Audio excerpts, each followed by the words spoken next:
Hello, all my bottoms up babes. This is your soul master, Kerie, taking the messiness in life, mixing it up, finding the message, and serving it to you straight. Because healing isn't linear, it's layered, and sometimes the breakdown is just the beginning of your breakthrough. Here, we honor the ache, speak the life into silence, and give the broken pieces a place to belong. This is the space where truth meets tenderness, where your story is sacred and your scars are seen. So breathe deep, open up, listen up, and let the healing begin. I'm your host, Kerie Hamilton, taking the messiness in life, shaking it up, finding the message, and serving it to you straight. Today's guest is a Canadian native who was very successful in his athletic career. He had referred to some of the most well-known names that many can relate to, like Hank Aaron, Elvis Presley, and Wayne Gretzky. Sounds to me like you are more of a legend. He is the He's the author of My Magical Experience as a Small Town Boy. Although athletic and much of a success, he experienced heartache in grieving his father's death, but also learning perseverance and great joy. His journey opened him to is it Baha'i Faith? Baha'i Faith? Baha'i Faith. Thank you. And that faith had opened him to discovering faith, discernment, and his true authenticity. Ladies and gentlemen, please welcome all the way from Canada, Mr. Colin Eckstrand. Hi, hello, how are you? Hi, Kerie. Thank you for having me. It's splendiferous to be here. Did you know that's a real word? And I have it in my book, and very positive, upbeat word. Thank you for having me. I love it. Absolutely. And hey, I'm always open to new words. Yeah, why not? Right? We start to use all the same words all the time. So sometimes it's just nice to learn new things. Oh, yeah, a little bit of comedy. Right? Hey, we need that in this world, especially, in today's world. Absolutely. So Colin, take me back to your childhood in Powell River. What was it like growing up as a small town boy in the British Columbia nature? Well, Powell River itself is rather isolated. It's across from Courtenay Comox on Vancouver Island, but Powell River's on the mainland. Actually takes 2 ferries to get to Vancouver, which is about 100 miles away. Wow. But the reason why the ferries are being taken is because the inlets on the coast, those two, are so wide and so deep that to build a road there is even more expensive.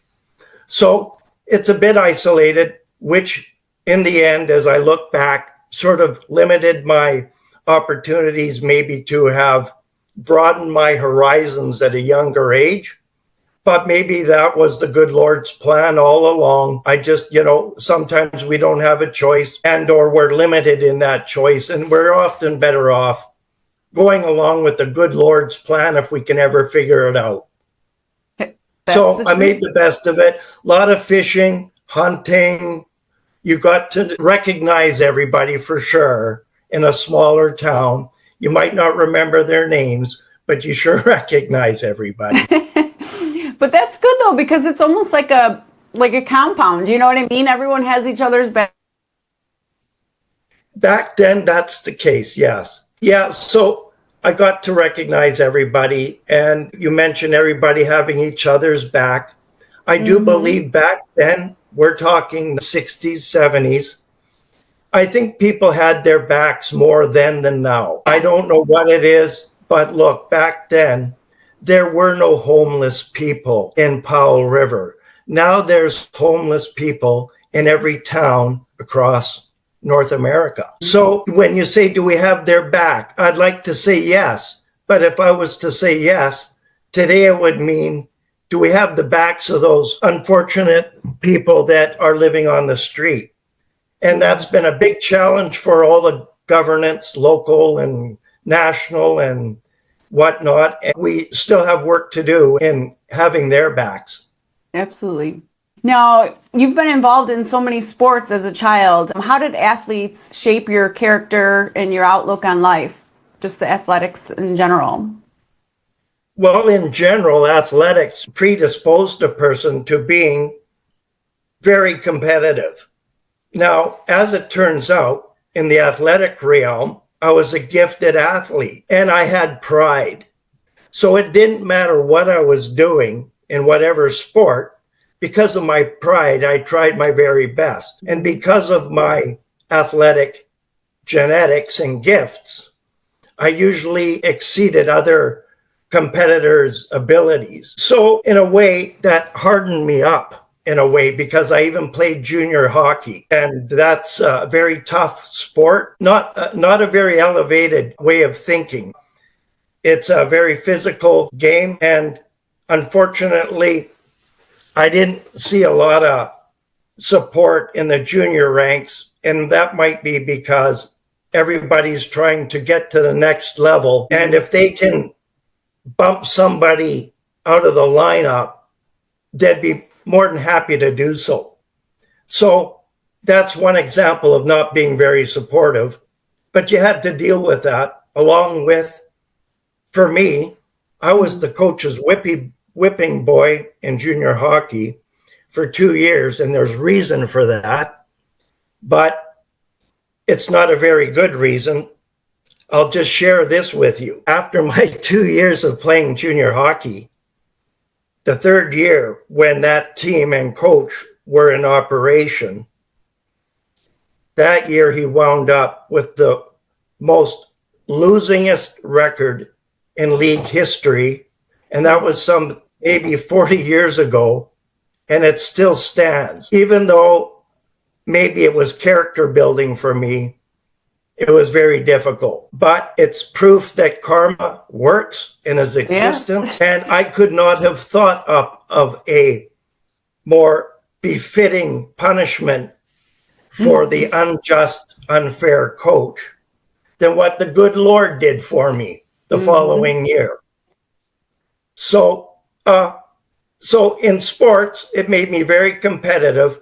It sort of hardened me a bit, but I also got to see maybe the dark side of athleticism. I mentioned competition. And too often I would find that people would put their own best interests ahead of others. Even in team sports, often you could see that. But is that not just a sign of where we're at collectively?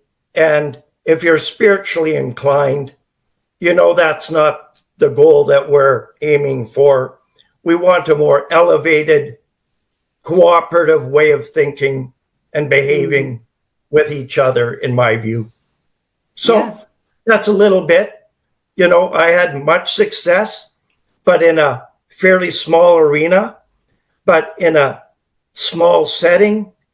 There were times where I was performing before 28,000 fans at Empire Stadium in Vancouver at the pass, punt, and kick contest, where I never played football before, but came third in BC. Wow. And had the best throw out of the competition and got to hear the cheers and the woes and got to wave to the fans and shake hands with all the players and coaches because of that one deed. So even though I came from a small boy, I did have some experiences that were very big time. So that's share awesome. That with you. That's a blessing. Yeah. Definitely. Yes, it is. Yes. Now, in your book, you wrote about incredible magical experiences. Obviously, you just shared a good magical experience with us with the you're right. Athleticism. In your book, they became more frequent as you had grown and become older. What do you think was the connection between your life and these experiences? Obviously, the good Lord and the Holy Spirit, in my view, directly speaking. It was when I was 5 years old that my mother dropped my sister and I. She was a year older than I. She would have been 6, off at the United Church Sunday mornings. And I would listen to the minister or pastor with his message. But it is when the hymns started being sung and the music played that the words and the spirit penetrated my heart. I don't know what it is about music, but it can move the heart. It does mine. And I think from that early age, I had an abiding belief in God, and it's only grown from there. Sometimes we can't explain why, but I'm very grateful for that opportunity to believe in something greater than myself. And I can relate so well too with, the spiritual beings and I had gone through personally myself through trauma as a child, but then also recent adult trauma as well.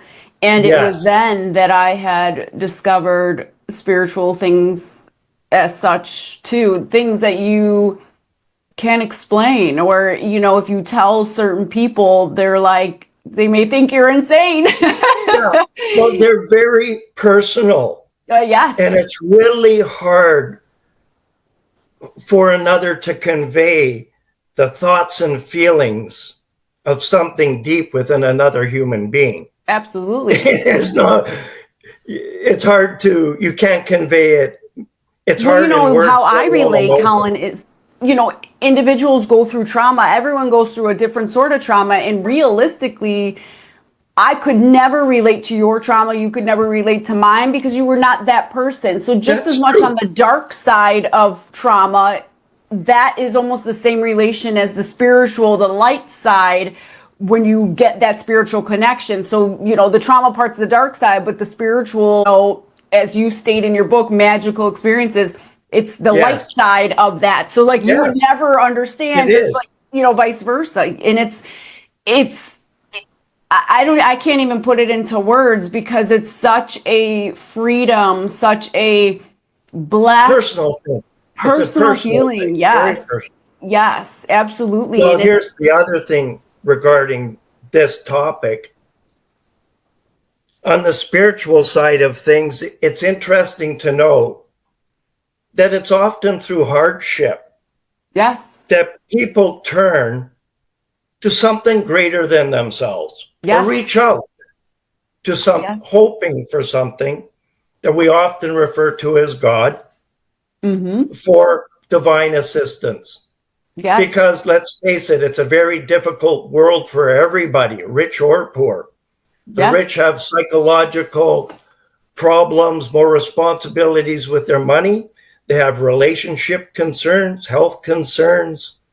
So it's not easy for anybody, but irregardless, not everybody turns to the good Lord for faith. I've noticed that the good Lord tests everybody. Absolutely. Even when one says, I'm a believer, we're tested. And I think in the end, it's good. I do believe the overall plan is to help us all evolve in consciousness, in awareness. And the more we do that, we'll love more. We'll love more things, more people. We'll love ourselves more. Forgive ourselves more. And others. Forgive ourselves and others. And that's hard, but it's helpful to us, correct? Well, too, subconscious mindset is a logical way of thinking. It's as I kind of describe it, it's like the 2D, we see things head on, right? Well, our creator sees things over. So it's the whole realm of, behind us, the side of us, the front of us, where our mindset is straight on. So we take that subconscious mind and we make ourselves victims to life, but really we're beneficiaries to life. And once you get that mindset, that is a wonderful way to look at it. Because it's a blessing. Go ahead. Sorry. No, I'm just going to agree with you. So it's wonderful because, some people they might see these as, these magical moments, you say, they might state them as coincidences, where Yes. we see them as divine moments. And how would you Yes. personally interpret them? I mean, you would state divine. How would you relate to that if someone were to ask, like, well, that's a coincidence, Colin? Like, what would your response be? Well, that's why we don't share that with too many people. Or I don't. Yeah, they'll rain on our parade. They don't appreciate it as much. Maybe they can't appreciate it as much. And why detract from the good feeling that it gave us from reaching out to someone else and sharing it to get a less than positive response and bringing you down? Hang on to any blessing you can as long as you can in this world. 100%. Well, we're here, I say. And it's one thing that helped me through just my trauma and my darker times was my grandmother actually said this to me, and she's passed now. And, I used to always be the victim mindset in life, I would have to point out everything. It's easy to do that. They're everywhere around us. 100%. And one time she said to me, you need to count your blessings. And at that time, I didn't, I just thought, okay, Grandma, she's always looking at the positive. At the time, it's like, I don't want to hear that. Yes. Well, angry, and the grandmas are sweet. Yes. Like grandmas are sweet and grandmas are loving. They're just great people. Yeah. So of course, when grandma said it, it was just like, that's just grandma's sweetheart. But when I was in my trauma and in my darkest times, that's when it dawned on me. And I was like, that's what grandma meant. I have to count the blessings, because when you count the burdens, you will just sink your own ship. You will just sink yourself, because you will be so focused on what's pulling you under. That's right. And not what is going to save you. Yeah, absolutely. That's very true. But not everybody chooses to be philosophical like you and I. Right. Because it's easier not to be. It might be easier because maybe the majority, to conform in society, you're going to be more like them than too reflective and spiritual. Yes. That's in the minority these days. Well, and I think a lot of that plays with the fact that it is a convenience world, and conveniency is fast, right? So everyone has a mindset of having the fast fix to everything, where anything you've ever done in life that has been successful, put it in love, put it in, relationships, put it in work, put it in whatever, even being a parent, anything that you have done that has come to success or fruition is hard work. Yes. It's not easy work. It wasn't handed to you on a silver platter. So that's why we see so much destruction, because everyone wants that fast fix that they're used to. They want that convenience way of fixing whatever suffrage that they're in. And the only way, and it's clearly written many times, is the only way is through. You have to go through the darkness. You have to go through the pain, through the suffering. You have to go through that, because believe it or not, when you come out on the other side and you look back, you're like, oh my God, that wasn't to destroy me. That was to discover me. It's true. Have you noticed that the longer you do that, the less troublesome our troubles become? And it's not that the troubles are any less, it's the way we manage them internally. Yes. And it's because you start seeking the blessings. In time, we get past it and we survive. Yes. That's a very helpful experiences to have, knowing that faith is real, and it will most often carry us through all our dark times. And there's been studies done, you're probably aware of that for people who have faith, they seem to be about 3 times happier than those without. Wow. What would you say to listeners who they may not share maybe your same faith, but they're seeking a deeper sense of meaning to their lives? Sure. Well, let me share this. All the major spiritual teachings are shared amongst all the holy books since the time of Moses and Abraham. if one were to have the time and inclination to research it, one will find that all the spiritual teachings, even that of the Baha'i Faith that was revealed in existence 180 years ago, those spiritual teachings rarely change to be loving, compassionate, caring, generous, care for the poor. Those type of attributes are mentioned in all the holy books, including the Baha'is. Yes. Even though it was the most recent, those things will never change. What does seem to change is because the day and age in which these prophets come, which is usually 500 to 1,000 years apart, the world is very different. The good Lord, as you pointed out, knows all and sees the big picture, but with free will, it's a long road for us humans because we're so stubborn. Yes. And so stuck on separation and self. Maybe that's there for a reason too. It's just another test. But when you look beyond that, you see the interconnection of all things despite being in a physical world. Well, the spiritual teachings are shared amongst all the religions.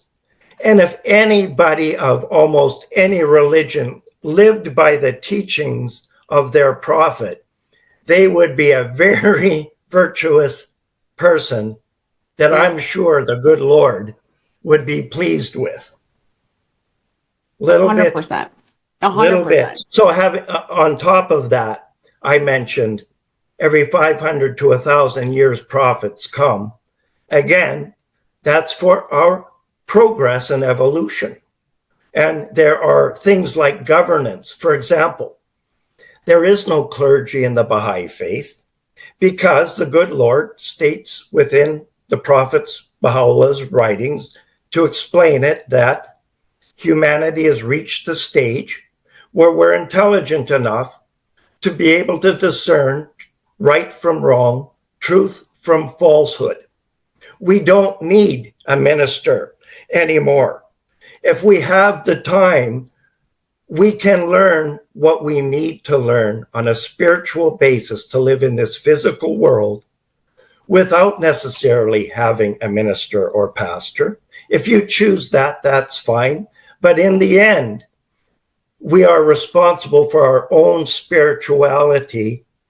When we die, we can't say to the good Lord, oh, well, geez, that's what my minister or pastor suggested or encouraged us to do, or was his or her interpretation. In the end, we will not be accountable to them.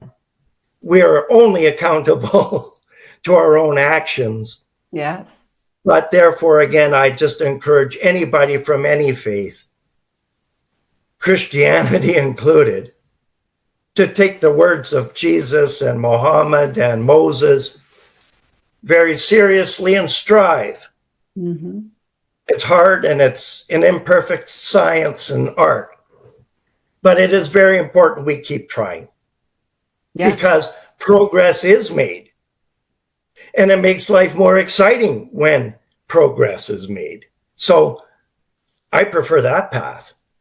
Yes. So I shared a little bit with you.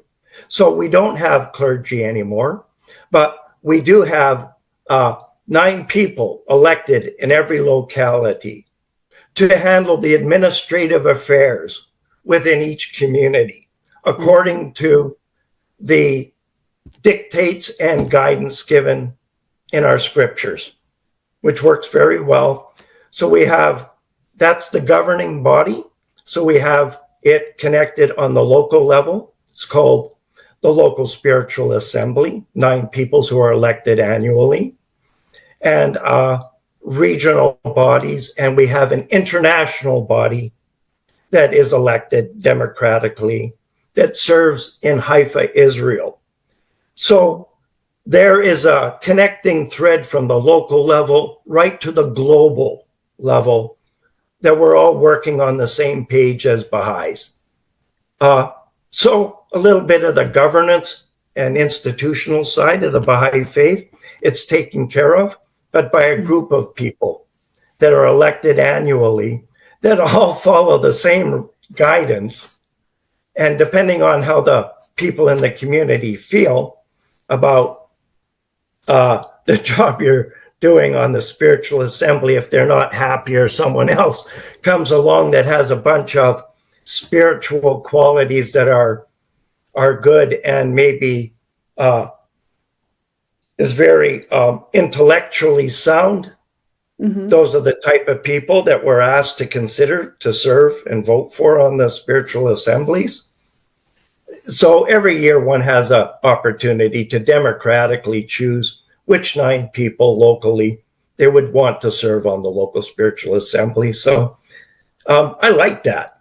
Yeah, I agree with it. When we don't need necessarily for forgiveness, we can go directly to God. In fact, as Baha'is, we're asked to do that. We're not asked to go and ask for forgiveness from another person, whether it be a minister or not, and at the same time humiliate ourselves because of the shameful acts we may have done. As a Baha'i, I can pray to God directly and reflect daily with prayer, about improving my behavior if it wasn't quite along the lines that our Prophet Baha'u'llah had encouraged us to do and be like. Right. Wow. So, and I'll be honest, I never even heard of Baha'i Faith at all until you and I connected. And I was like, wow, this is what I've been living since my awakening, per se. And I'm like, because I believe I use the word God because that's what I was grown up to say. But then when you learn, God is actually just the statue that they use as a title, per se. And then you learn that, Yeshua is the name. And, that's, it's like, that was like my awakening, because I'm like, oh my God, it makes sense. Because let's say my mother, I call her my mother, but my aunt would call her by her name, and my grandmother would call her daughter. We're all saying different names, but we're referring to the same individual. And then when it starts, clicking that way, you're like, oh my God, wait, hold on. Oh my God. Yeah. And so that's the same thing with religion. It's like, wow, all of these religious forums, let's just say, are referring to the same individual, but they don't know it, many of them. Right. Unfortunately. No, they don't. And it's like, we're all going to the same creator. You're so lucky you do. It's sad. It makes me sad now, because I look and it's like, you've got religions that if you don't pray 12 hours on the floor, your God doesn't love you. And I use God as a term. I know. That is the dark side of religion. Yes, it's so sad. Or just, no wonder why people are turning away this day and age from organized religion when they hear and see, unfortunately, the errors of those ways. Yes. But good on them. I would rather see having people see the errors of those ways than never seeing the errors of those ways. And it hurts me when people will say, I'll say things like that. For instance, for that example, you're loved regardless if you pray 12 hours on the floor versus, praying to whatever, time frame that you need to. 1 minute prayer because you're busy. And it makes me sad that people are like, I'm going to pray for you. Like, look at me, like I'm like this evil, you're needing saved. You need help. Right? It's like, I'm like, That's wait a minute. I never said I didn't believe that we have a creator. Like, I didn't say that I don't believe. I know for a fact I've been in the darkness, and I know that the only way I'm here on the light side is definitely not from my doing. It's from a higher creator. I'll tell you that. Some people may be sincere in their wish to pray for you. That's always welcome. But, for sure. If you're attuned, you can sort of sense whether it's authentic and where it's coming from. Absolutely. And that's how we're grateful for the good prayers. And we just have to sometimes brush off things like water off a duck's back and carry on. And definitely. That's the challenge for us all. It's not an easy world. Challenges left, right, and center, but they're all there for a reason to help build character and ideally have enough misfortune in one's life to actually turn to God and take that first step. God willing, you'll see a second step, and you'll see, like working out with weights, that it builds upon itself, and more things like coincidences happen that aren't coincidences. Yes. That that the good Lord's helping us, but often we don't know what's best for us, even when we think it might be good, but the good Lord does. So when I pray and I live my life, I don't get too excited about this or that, because if it's a good thing, I'm hoping it'll serve me well. If it's a bad thing, I'm hoping it'll serve me well. Right. But that's where it's interesting that faith, not knowing what's right and wrong, putting our faith in God to help us with that, but knowing that in the end, if we're working with the good Lord in that capacity, in the end, more often than not, it's God's way that makes its way through our lives. Right. And we wind up very grateful, saying, thanks, good Lord, because that turned out way better than I thought I could ever do on my own. Absolutely. And that's the biggest blessing of it all, is here you think, or your subconscious mind is in a certain thought process that how something will turn out, and then when it's like unexplainable, let's just use that word, it's like, wow, now I see. Is it just now coincidence, or is it the good Lord? Right. Exactly. The troubles, the tribulations we go through is discovering the gift that we have. And so reading your book, I feel your gift may be almost in the same as mine, let's just say, because I have noticed that I am a seer, and I think that you're a seeker. You're a seeker too. Yes. Mm-hmm. And that's the first step. Without becoming a seeker and wanting to find and discover and learn, you won't get very far on a spiritual path, because it's required. Takes some work, but it's well worth it in the end. Oh, big time. Absolutely. So I think, with our gifts, that's why we are here and have moved from that darkness, because we're here obviously on mission and a purpose and, a plan to provide that, And ideally, yes. 100%. And so how would you say, seeking because didn't you go into your faith after, you weren't obviously always in the Baha'i Faith. No, that's right. I was 19 when I discovered the Baha'i Faith. Okay. And it wasn't soon thereafter I read the book Christ and Baha'u'llah. And as an older teenager, I was studying the book of Revelation as a Christian. Wow. Mm-hmm. When I read Christ and Baha'u'llah, and Christ said, this is what the sun and the moon and the stars falling and rapture means and everything else. When Baha'u'llah, the prophets, speak, they speak in two ways. They speak as a human being, but they also speak in the language of revelation directly from God. And in their books, in our book, we can discern where he's talking as a man. It's usually a little less profound.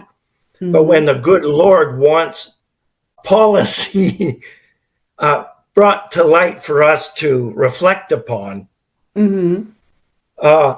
it's very distinct. And it's right on the mark. If you're a spiritual person, you can say, oh yeah, that makes sense. And then, well, that's the guidance. The hard part is doing it. Yes. So we all have the guidance, even in the Christian, all the religions, to be a good person, but to do it and be it, I know for myself, is a monumental effort. And that is the whole battle of Armageddon. Mm-hmm. The real interpretation of that is every human being struggle with good and evil, and how we struggle to overcome the evil thoughts, bad thoughts, Mm-hmm. Mm-hmm. wrong thoughts, doing the right thing. It's hard to do the right thing all the time. Yes. So we'll have lots of opportunities to ask for forgiveness, grace, and mercy and reflect. But I try to reserve judgment on how things turn out in my life and be thankful for the good things that happen and just keep trying and hoping for the best. Yes, absolutely. Absolutely. And, for people that are going through challenging times and maybe they don't feel so magic per se, what would words of encouragement be that you'd give to them? Would be to take that first step or second step, take the next step.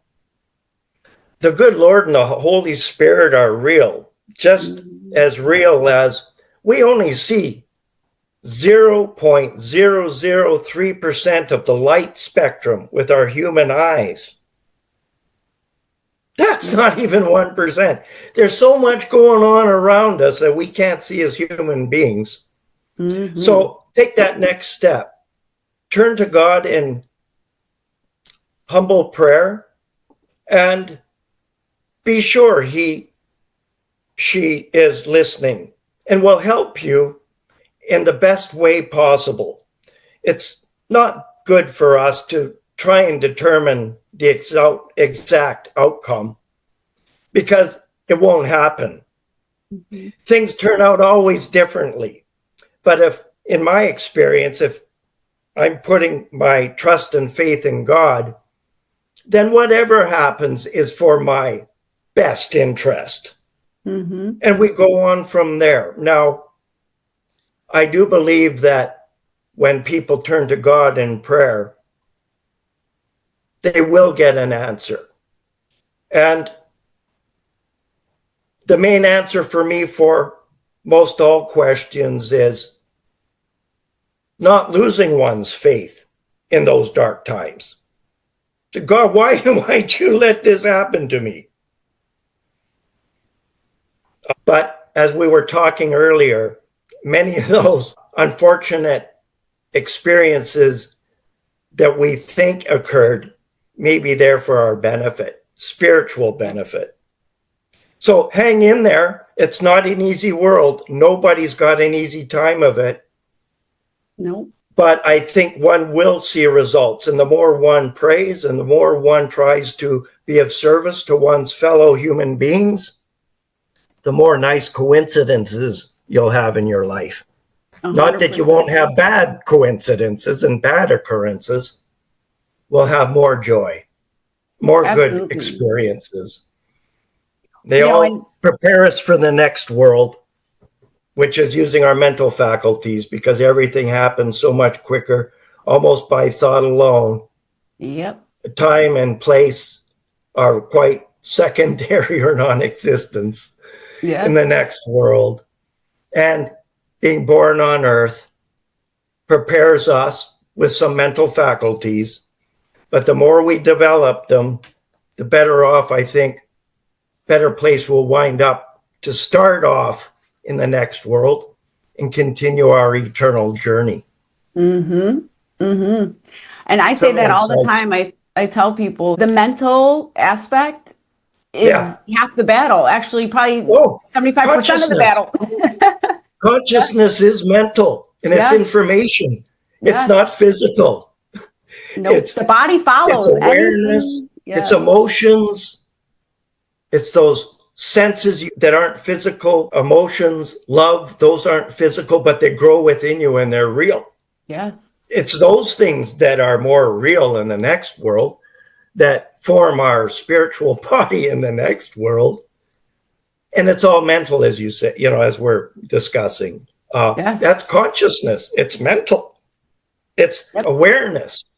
And as we grow our awareness and our information expands, makes life more interesting. Yes. There's a saying that I say that if you are not spiritually fed, then you're emotionally led. Because if you Yeah. don't understand the Yeah. core of it, your inner core of what goes on, then Yeah. you react in emotions. You go based upon your past experiences or whatever doubtful experiences. And obviously, as human nature, we want to put a guard up with anything that triggers something that hurt us at one point in time. So if you Yes, of course. spiritually feed yourself with purpose and plan and mission and internal Hmm. light per se, you will always result in a reaction of emotions because your body is just going to naturally react to whatever your experience was in life. And once you even learn that just in general, life is so Hmm. much different because it's like, wow, Susie treated me that way because something she experienced. Wait, it wasn't me. It wasn't that I, you know, whatever, wore a shirt Yes. she didn't like, Yeah, whatever. well, the more people you deal with, the more complicated life gets. Right, right. We're, That's we're for a sure. complicated piece of work that any Yes, relationship at all yes. works for more than a year is a miracle. That's the truth. That's And the we're truth. complicated and no two people are alike. Not one, nope. And I think too, like, if you notice a lot of individuals who have done the work and have like done the inner work, they do become like almost isolated because exactly like you said, going out into like the real world, or just, That's me. yes, That's me, man. I say that all the You time. know, I like go, like I yep, go, I want to keep my joy. I don't want to lessen mm-hmm, it if mm-hmm, I can. If I have to go out, I go out and do it with courage, right? right. Do the best I can. But when we have free time, most spiritual people find it hard to be around too many unspiritual inclined people. Absolutely. You're right.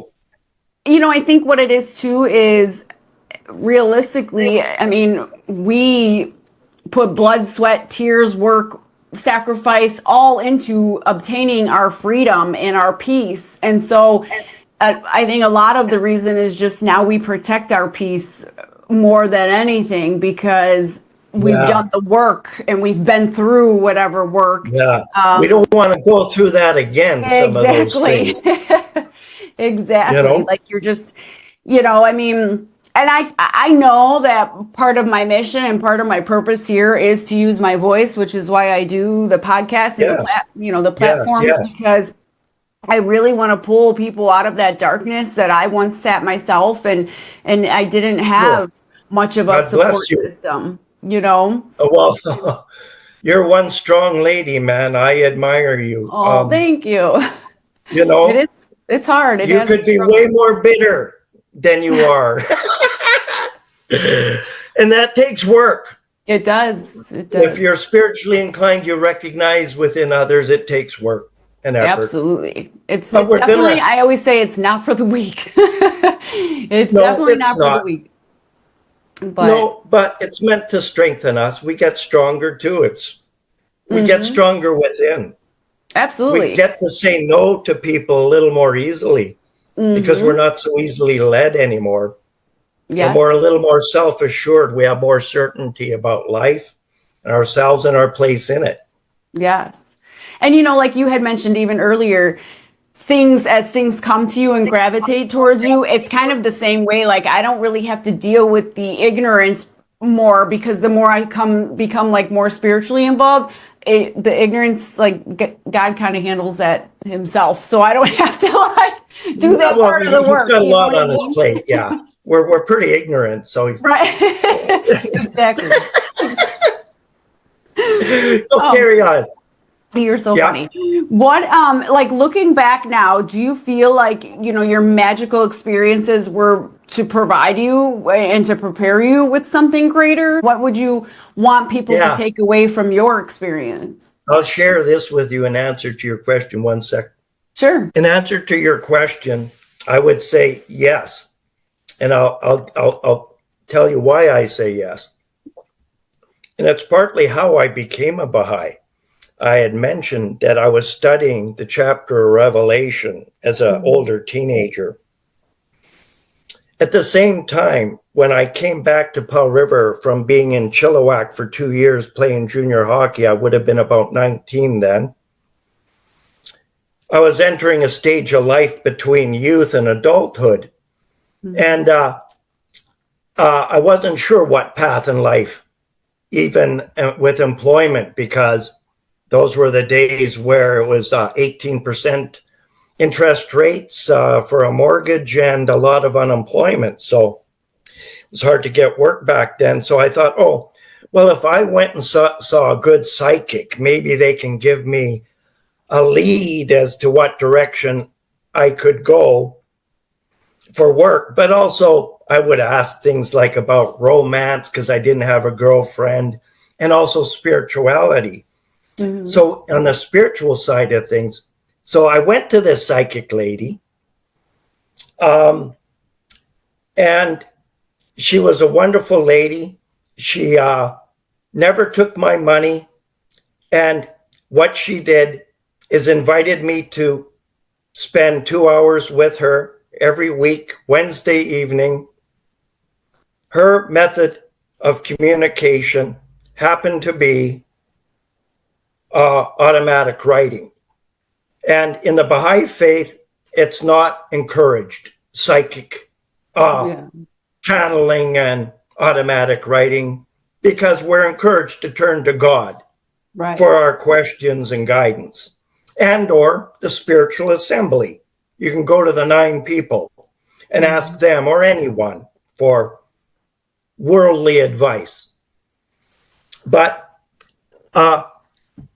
on the spiritual side of things, when I was seeing this lady, she was open to it. We covered a lot of ground every week for about 6 months. I went every week. She kept all the automatic writing in a drawer. But in reference to my studying the chapter of Revelation, I asked her some hard questions. I asked her, I asked not her, but whatever spirit was coming through. And she was a gifted psychic, which is, I think, rare. I was lucky that way. Here's what happened. I asked questions like, will the second coming of Christ happen within my lifetime? The answer, no, it's already happened. Well, when? Because you would think I would have known of it, or other people would know of it and be more topic of conversation. No, it was at that time it was like 150 years ago. So they said 150 years ago, around 1850 at the time, a prophet came. I might think they might have said 2, because not only did Baha'u'llah, our prophet from the Baha'i Faith, come, 19 years before that, another prophet came for a short time, the Bab. The whole reason behind that is the good Lord knows that mankind is reaching the stage of scientific discovery of atomic energy and creating the atomic bomb. Now, the reality is, on a spiritual basis, humanity is lagging, and we are more advanced scientifically. But without spirituality, a sound, grounded spirituality guiding science, it can become a monster, unquote. And there's no greater monster than an atomic bomb, in my mind. So the spirit through the channeler said 1850. So now, but these two with these 2 prophets coming, they give the world and every human being more potential and ability to become spiritual. More people now, apparently because of these things, it's not my wisdom, but it's what I see from that wisdom, are becoming more consciously raised. And that's a good thing, but it is a process and it's a long one. As I said earlier, it's also joined with people's free will, and we're very stubborn. So even though we have twice the spiritual powers in the world, we have human free will. That is a big challenge. But I think we're headed for a good place. But it's not without a lot of struggles. But how I became a Baha'i, they were giving me clues. 1850, it'd come already. No name. I said, can you tell me the name? Was it Jesus? Coming again? No. Went by a different name. Okay. Maybe there was a time where this lady invited me to a potluck lunch with other friends near her, but she wasn't going to be there. She said at the time there would be a brother and sister who were Baha'is there, that I might be interested to talk with them and hear what they might have to say. I wound up going and did speak with them and became friends with them. And I was always very curious and reading all sorts of books, UFOs, spirituality, whatever I could get my hands on. Those are the two people I got the book Christ and Baha'u'llah from. Oh, And so when I read that book, it put together all the symbolism and metaphors in the chapter Revelation and gave the down-to-earth, workable descriptions of what they are, which I was very grateful for. I was so far off in my understanding, and I was trying to get my understanding from ministers and preachers that were giving me their interpretation of the sun and the moon and the stars falling and the coming down from the clouds, veiled in the clouds, all these things. And through Christ and Baha'u'llah book that I read, it described the meaning of all of those things. And for me, in my heart, it was like banging a hammer right on the nail. For me, it was just making sense. People joining in love and unity and cooperation, growing, evolving. So to my amazement, when I got to read their books, it matched up with the information I was getting from this lady without giving me a name. And they said, no, we can't give you a name. We can't give you too much information because it is up to you as an individual to get on the path of searching, seeking as a seeker. yes. And if you do, you will find it. Lo and behold, I found these obscure facts that are in existence. And so you asked me how I became a Baha'i. My association with this lady was part of the story and was fascinating to me. It's all in my book, and along with my athletic achievements, but my spiritual life runs a thread through everything, including my athletics. So my way of becoming Baha'i was very different and unique and awe-inspiring. Yes, 100%. And it's crazy because even for me to understand it, like it was kind of through you, because now I get it's almost the same thing. So for me, I had childhood abuse. And the story I tell everybody is I would sit there as a child with my knees to my chest, and I would hold my knees and I would just say, God, I just want you to let me be filled with love. Just let me love, because that was what I was obviously missing as a child, is the love that I wanted to feel. And throughout my life now, I was always able to talk to everybody. People would literally say to me, I want you to come with to this party or this whatever, because you always can talk to everybody and make everybody, coming from different areas or whatever, you always just know how to connect us all. Like everyone just kind of gravitates towards you. And it's like, even in my struggles, I still loved. I always wanted to give love. And even though they didn't see it, God bless you.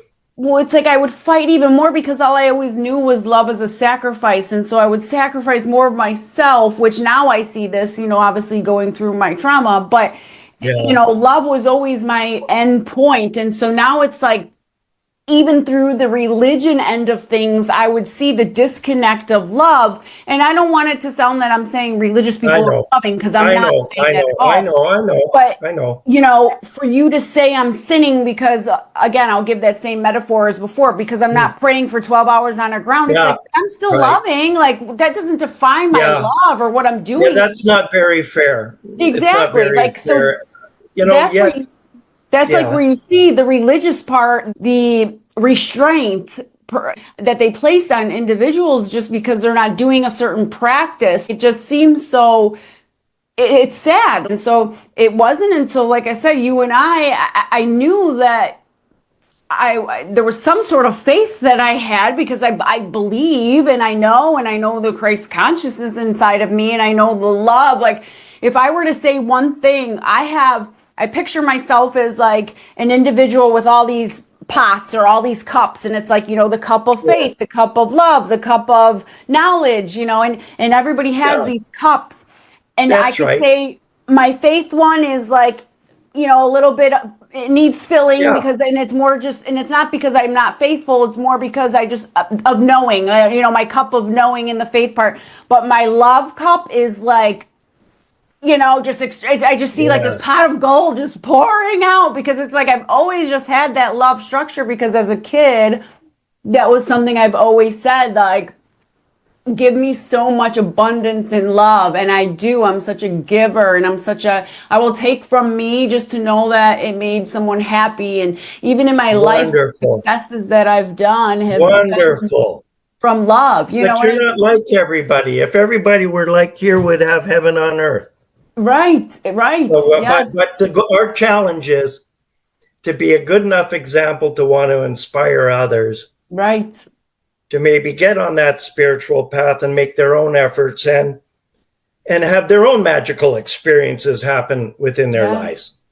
Yes. And that's exactly it. Like, that's where I'm like, I need to use my voice, because of course I can't make people have an action. You know what I mean? You're in charge of your own action. You can lead them to water. But yes, exactly. So that's my point, is like getting, even the people that I have, none of you know one another. Let's just say in the last 2 weeks of the podcast things that I have done, not one of you know one another, and every single person leads to love and faith. Is that not a coincidence? Is that That's not rich. Is that not a magical experience? Like, for you, it is. Single person that has been through the dark, and that's what saved me. It wasn't nobody came. There wasn't a magical fairy that fell down from the earth, and there wasn't a magical. More practical. Right. Right. Usually, there wasn't anything special, but what saved me was kindness and love, and that saved me to be where I am today. Those things feed our souls and our hearts. 100%. And they give us strength. Mm-hmm.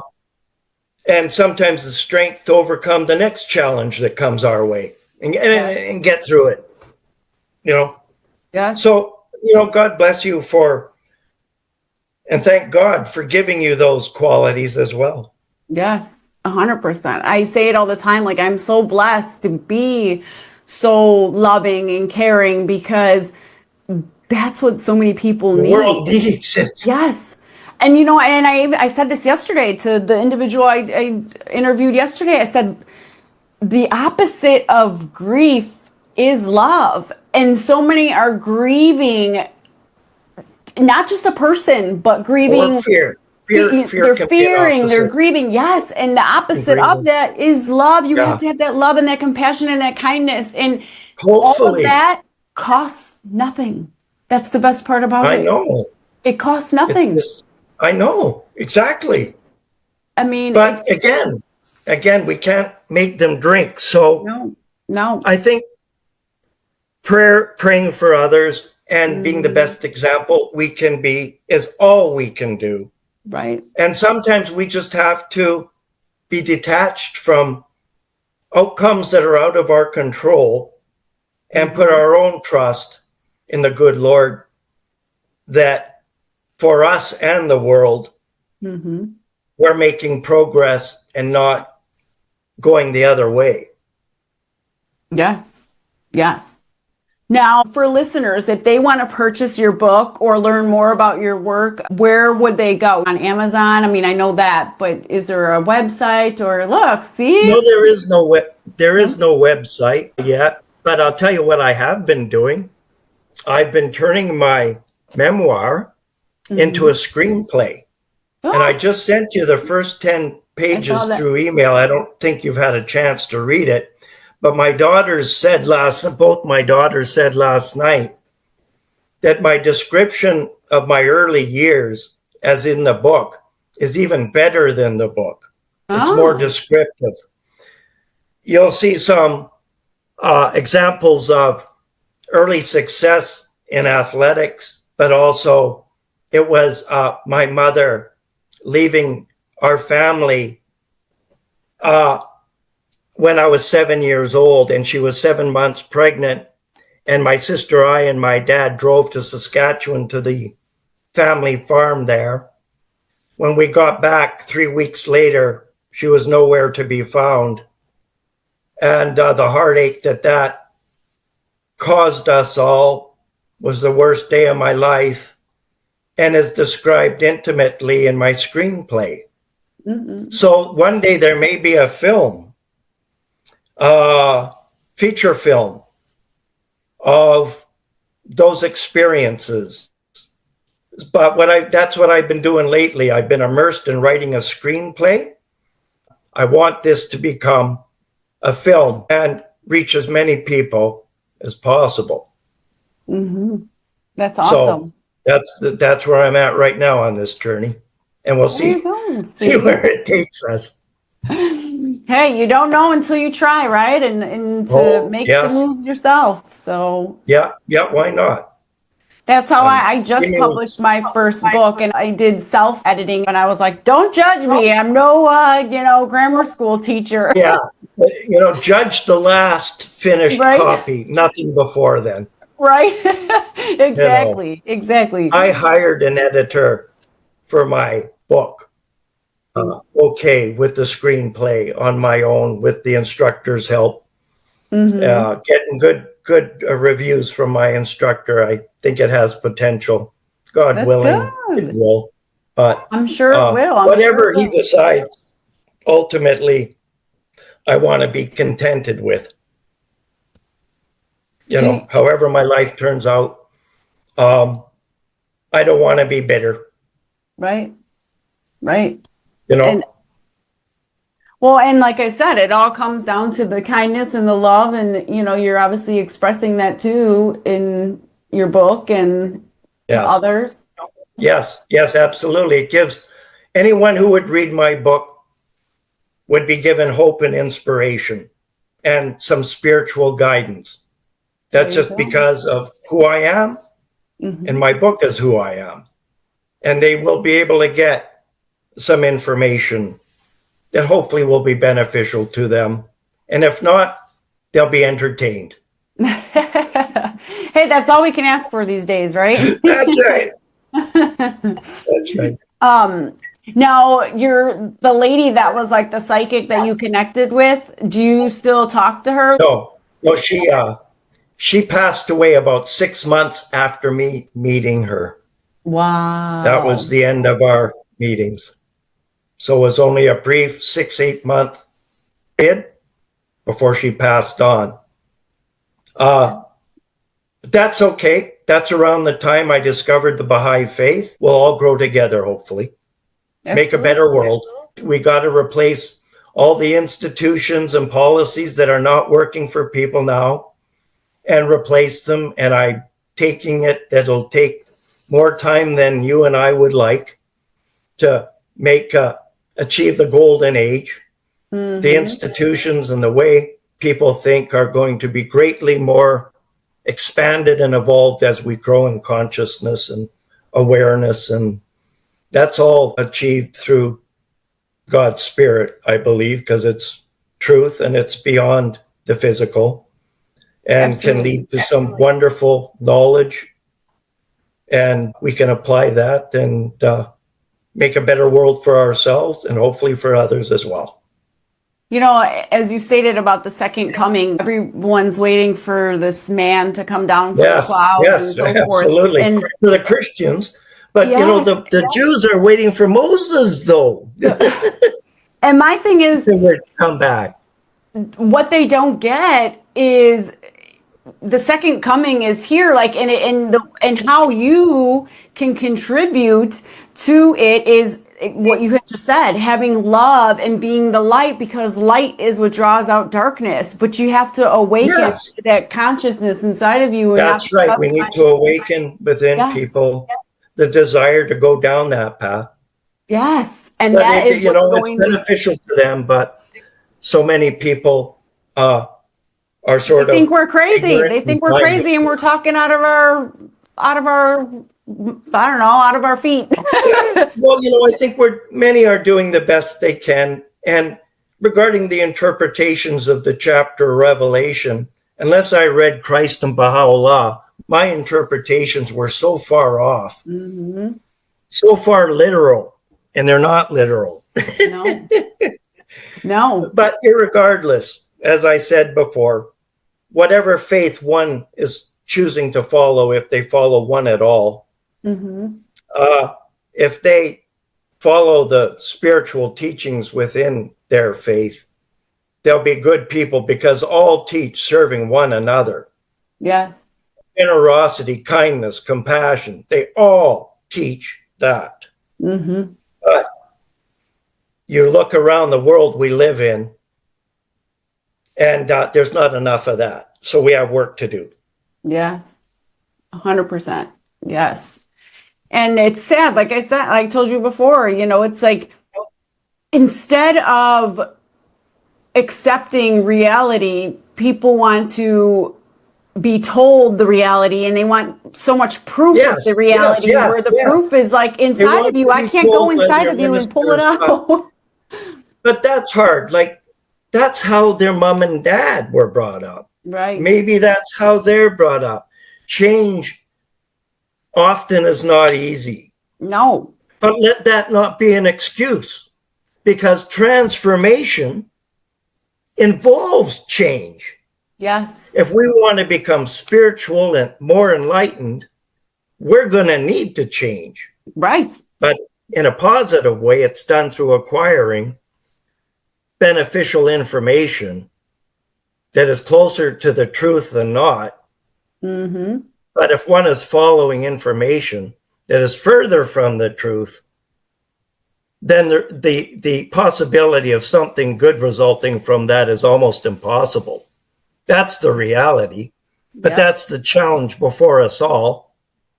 And that's why I pray that people who may be ignorant of certain things become aware of them, and it might change their life and help them transform in positive ways. Yes. Yes.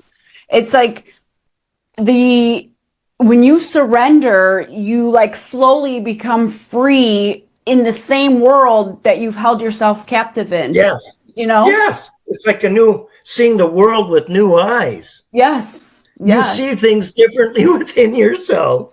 Yes. The things and circumstances differently with new eyes. Yes, it is. Different awareness.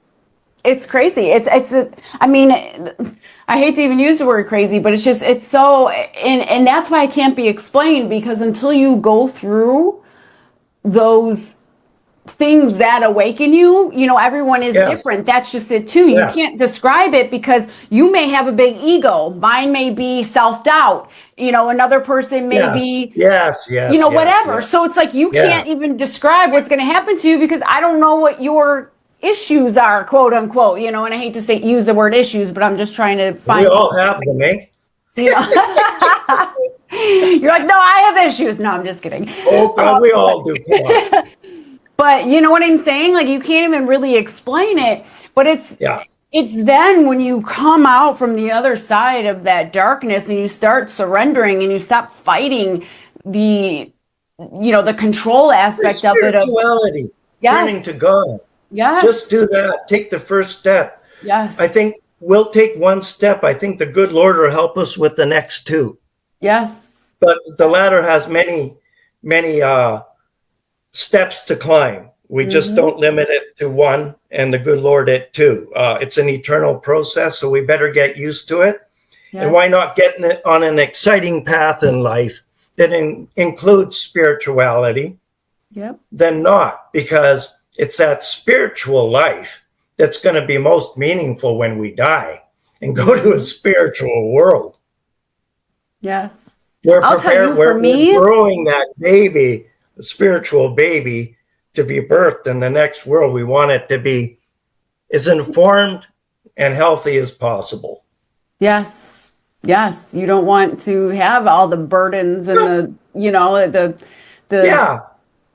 it's crazy. For me, Colin, it was when I started surrendering and I started to see the synchronicities. That was like the most like bizarre. Confirming. It's confirmation that you're on the right path. Yes. But it was like, I had to record some of the things and I was like sending them to my sisters because I was like, this is unexplainable. Like this is, yes. You were like, you actually took like, I don't know about you, but for me, I actually took a second, like, am I losing my mind? Like, am I here right now? Like, you're losing your mind. But it's that bizarre, the things that start happening to you from, and I actually went and purchased a book of signs, and that's where I learned that it comes in the numbers, it comes in the song lyrics, and that's why so many people become attuned.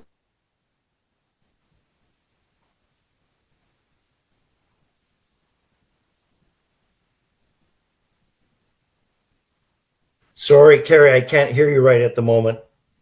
Sense Frozen. Once I started putting the pieces together, and I was like, for me, it was just so bizarre. That's the only word I can use is bizarre. But it's like the more that I turned to God, though, and I would say, oh, God, show me this. I need to see that I'm doing this, or I'm on the right path, or I'm whatever. Of course. Those were like the more, again, the more I kept surrendering, the more I kept like seeing the things, and I was getting just your like, answers. Yes.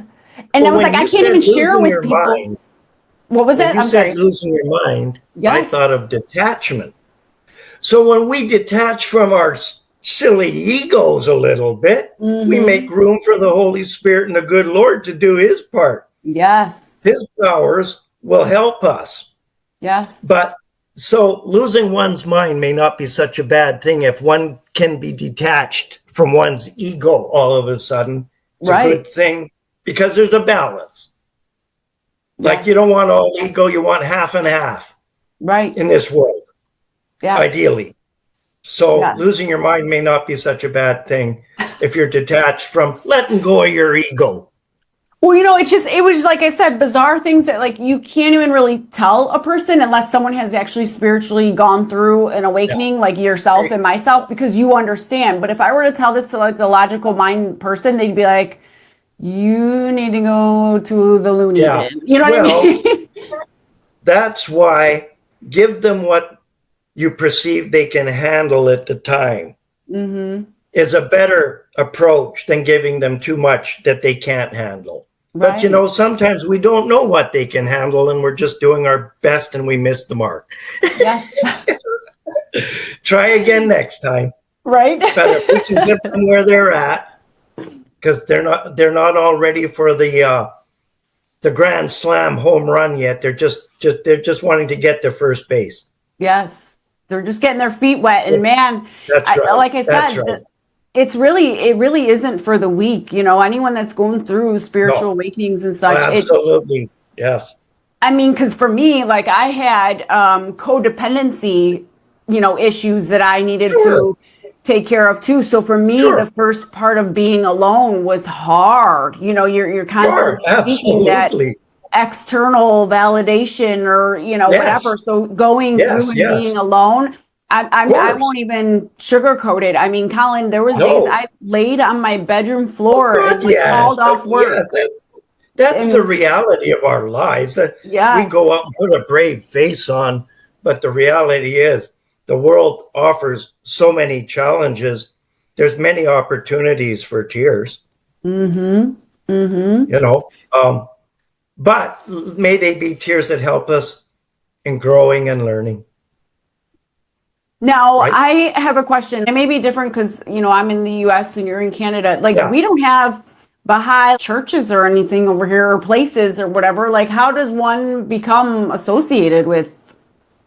You happen to have in Wilmette, right outside of Chicago where you live, the Okay. North American Baha'i House of Worship Temple, where people of all religions or no religions can go and are welcome to pray to the good Lord. I'll have to write that down. You will see beautiful pictures. I had a picture of it. Yes. Now, we're Mm-hmm. churches. We don't meet. We don't meet so much right now in churches. It's a privilege to be a Baha'i. Our prophet said, it's such a privilege that only Baha'is can donate of their own free will money to serve the projects within the Baha'i faith. Mm-hmm. We do not ever ask or take money from others because of that reason. And it's only to emphasize the bounty and blessing it has been from the good Lord to be gaining that knowledge and understanding that the Baha'i faith offers.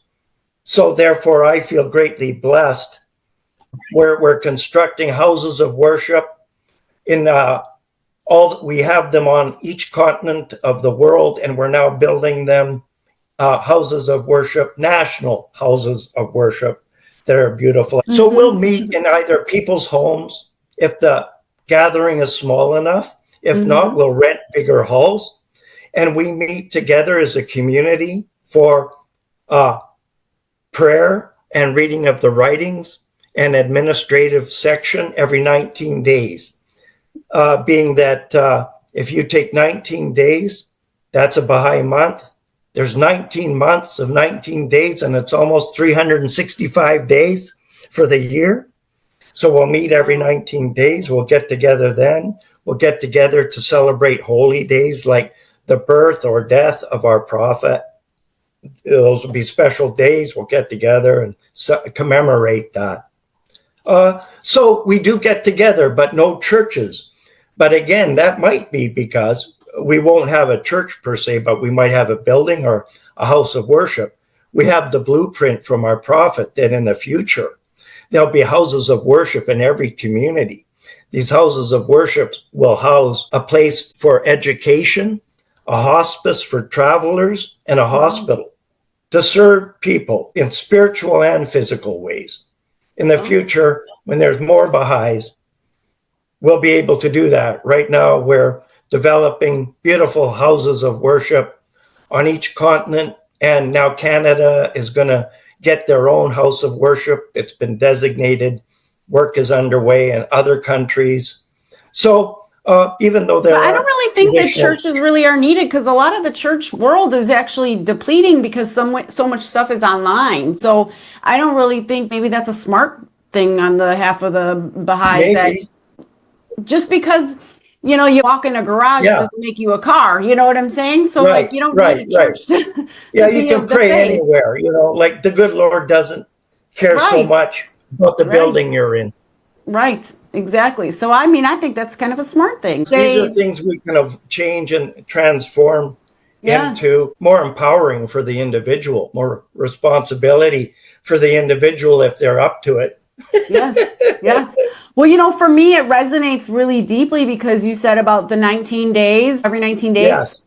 My trauma, my recent trauma, it ended up in a court case, and that took 19 months, and my date of my trial was on the 9th of December. Wow. So crazy. Wow. There's something got to be deeper to that. That's beyond coincidence. So the minute you started saying that, I got like the chills, and I had to write it down. I thought, oh my God, this is like, Well, hey, you're young enough. You got a lot of learning to do. So, and you're open. So hopefully our time today together is just part of that, and of a very exciting journey you're on in your life.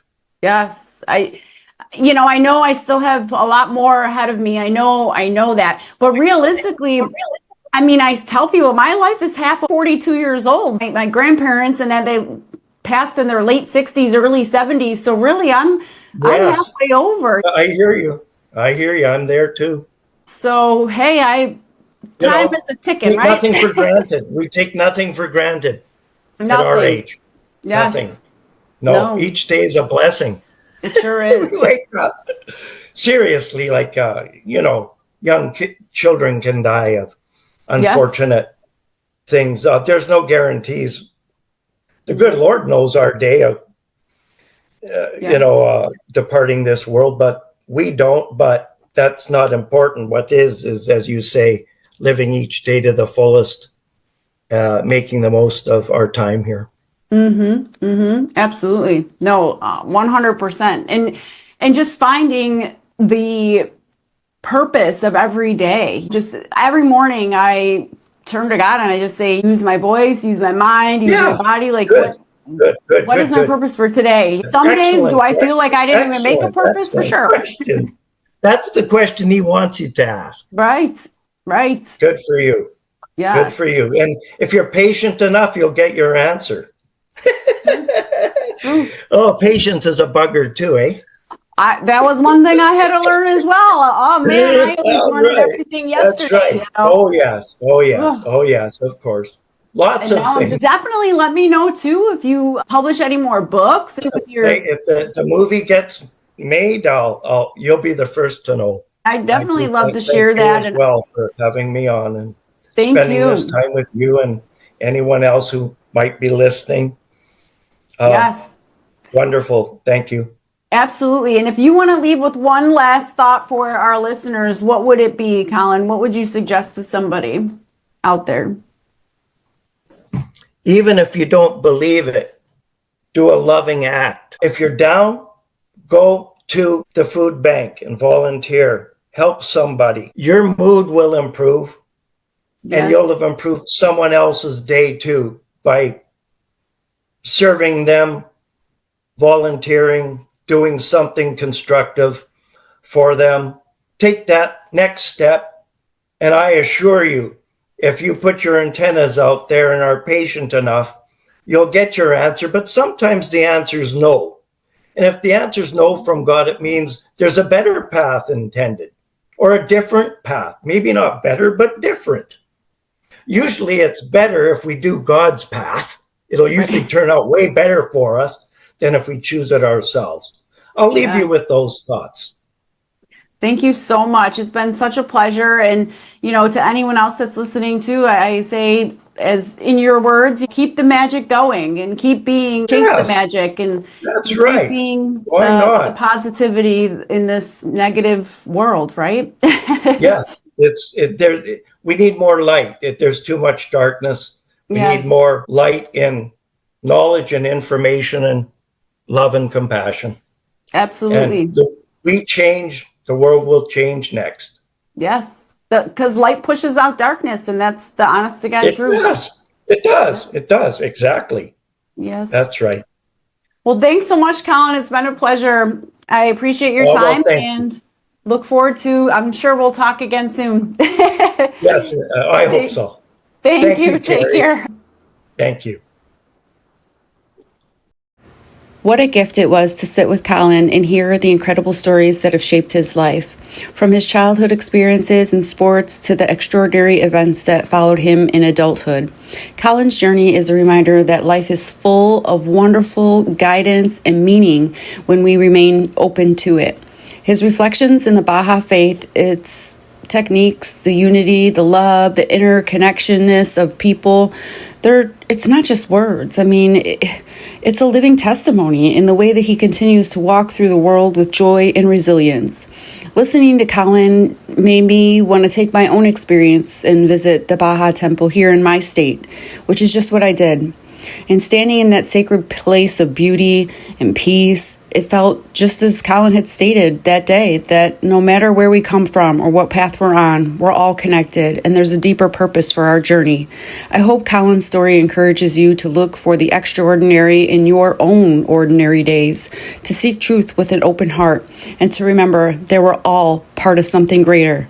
We all are a masterpiece, a piece of the master. Thank you so much for joining us again on Bottoms Up. If Colin's words resonated with you, I encourage you to learn more about the Baha'i Faith and explore how its principles might inspire your own journey. Until next time, keep seeking, keep growing, and keep holding space for the light in yourself and in others.